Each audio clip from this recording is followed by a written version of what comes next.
dans la terminologie biblique, qu'est-ce que c'est que le ciel? Est-ce qu'il y a plusieurs façons de concevoir le ciel? Alors, le ciel et la terre, c'est un binôme. Donc, quelles sont les composantes de ce binôme?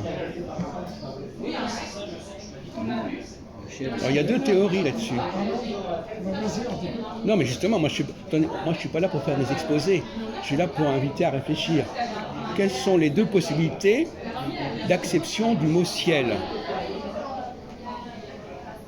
Vous, sauveur. C'est un vide. Non, mais ça désigne quels objets célestes, le ciel? C'est la Voie lactée. Ah ben justement, est-ce que vous croyez qu'à l'époque biblique, on parlait de la Voie lactée? C'est anachronique. Je pense pas. C'est anachronique. Je pense pas. Ouais. C'est aujourd'hui, mais on a fait... Quel est le ciel qui est le plus en rapport avec la terre? Dans l'époque biblique, c'est vaste la Bible, ça s'étend sur des siècles et des siècles. Au début de l'ère chrétienne, oui, on voit. Bon, par exemple, dans la théorie géocentrique de Ptolémée, qu'est-ce que c'est que le géocentrisme? C'est les planètes qui tournent autour de la Terre. Ouais. Mais les planètes, c'est quoi les planètes? Mais là, on considérait la planète, notre Terre, comme le centre de l'univers. Non! Les planètes, c'est le système solaire, mon vieux. Oui, Eh ben, le système solaire, c'est pas l'univers. Oui, mais vous avez dit que les planètes qui tournent autour de notre Terre. Oui. Ouais. Eh ben, c'est d'abord les planètes qui tournent autour de notre Terre. Ben, c'est pas l'univers. Non, pas du tout. Je suis bien sûr. Il y a un système solaire. Oui. Mais il y a l'autre système solaire. Mais il y a plusieurs systèmes solaires. Non mais attendez, soyons pas anachroniques. Voilà. Non, mais le problème, c'est qu'il a jamais eu le sens de ce qui est raisonnable. On ne vous parle pas de ce qu'on sait aujourd'hui. On vous parle de ce qu'on savait il y a 1000 ans, 2000 ans, 3000 ans. D'accord. Il ne faut pas plaquer sur des textes anciens des connaissances actuelles. Oui. Bon, alors qu'est-ce que c'est que le ciel dans la problématique aussi bien orientale que biblique? Et notamment le premier verset de la Genèse. Ouais. Dieu créa le ciel et la terre. Et la terre, oui. Donc, si effectivement vous prenez le ciel au sens large, qu'est-ce que c'est que la terre? C'est rien du tout la terre. Bah oui, c'est minuscule. Bon, donc il n'y a pas de symétrie. Ah oui, oui, oui. Il n'y a pas de symétrie. En revanche, dans un point de vue géocentrique, il y a le système solaire qui tourne autour de la Terre. Là, c'est beaucoup plus cohérent, beaucoup plus simple. Oui. C'est pas la Voie lactée. C'est pas les galaxies, c'est pas les étoiles, etc. Vous dites le système solaire qui tourne autour de notre Terre. Non, d'un point de vue géocentrique. Oui, d'accord. Ne soyez pas anachronique, encore une fois. Ouais. Non, mais on n'est pas en train de parler depuis Copernic, on sait que c'est pas comme ça. Bon, mais nous, on est dans un point de vue antérieur à Copernic. Oui, d'accord. Bon, et encore, on pourrait développer là-dessus, parce qu'on n'est pas passé, on n'a pas abandonné Bon, alors donc,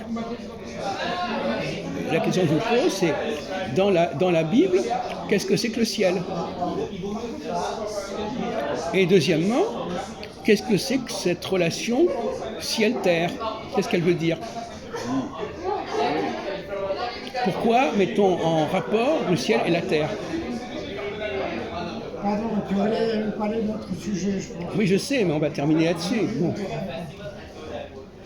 Oui, parce que pour les anciens, on parlait des anciens, il y avait un immense... voilà. Ils avaient la terre et puis, disons, le ciel soutenait la terre, en quelque sorte. Voilà. Mais d'ailleurs, est-ce que les anciens savaient que la terre était ronde? Voilà. Mais vous partez dans tous les sens, mon vieux. Non, mais avec vous, c'est un problème. Vous partez dans tous les sens. La question que je vous pose, c'est quelle est la signification de ce rapport ciel-terre? Est-ce que le ciel fait sens pour la terre? Je suppose que oui. Je suppose que oui. Qu'est-ce que le ciel? Quelle est l'incidence du ciel sur notre terre? Puisqu'on met l'accent là-dessus. Si on disait Dieu a créé le ciel, ça engloberait la terre. Oui. On ne dit pas il a créé le ciel, on dit le ciel et la terre. Oui, c'est ça. Donc c'est pas pareil. Regardez-moi ça, j'en reviens tout de suite, je vais voir s'il y a du savon dans les... Où ça, du savon? Oui. Allez-y. C'est comme ça qu'il faut étudier avec rigueur les textes. Oui, Vous vous sûr. demandez pourquoi est-ce qu'on met le ciel et la terre. Oui, oui. Et vous partez dans des infinis, mais à ce moment-là, si on est dans l'infini, la terre n'a plus aucun sens. Ouais, bien sûr. Par contre, si le ciel, c'est uniquement le ciel qui est en rapport avec la terre, qui fait partie du système solaire, là, on est dans une échelle beaucoup plus raisonnable. Oui, oui. Voilà. Ben, je voulais vous entendre dire les bêtises que vous avez dites. C'est-à-dire, je voulais vous entendre parler de la Voie lactée, etc. Parce que c'est exactement le genre de réponse qui est à côté de la plaque. D'accord. Mais maintenant, je vous pose la question, comment imaginez-vous cette dualité ciel-terre? À quoi sert le ciel? On en a parlé tout à l'heure dans la rue. Enfin, vaguement, pas directement, mais... Éclairer la terre. Environner la terre. Éclairer la terre, environner la terre. Voilà. Quoi? Environner la terre. Environner la terre. Et pourquoi faire? Pourquoi faire? Parce que, justement, parce que pour les anciens, la terre faisait partie du centre de l'univers pour les anciens. Non, peu importe. On n'est pas. Attendez, essayez d'être un peu rigoureux. Le problème, c'est en quoi le mouvement des planètes est une information utile pour nous sur Terre.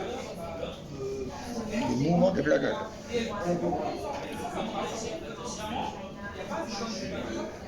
La réponse, elle est connue. On est connu cette réponse. Parce que le mouvement des planètes agit sur la vie des hommes. Ah ben oui. Ah ben non, vous l'avez pas dit ça. Non, je l'ai pas dit. C'est ça le problème. Il y a une interaction entre le ciel et la terre. Oui. Voilà. Oui, bien sûr. Le ciel immédiat, voilà. Donc ça veut dire que certains mouvements planétaires peuvent agir sur le cours des choses sur Terre. Voilà. Bon, on va changer de sujet.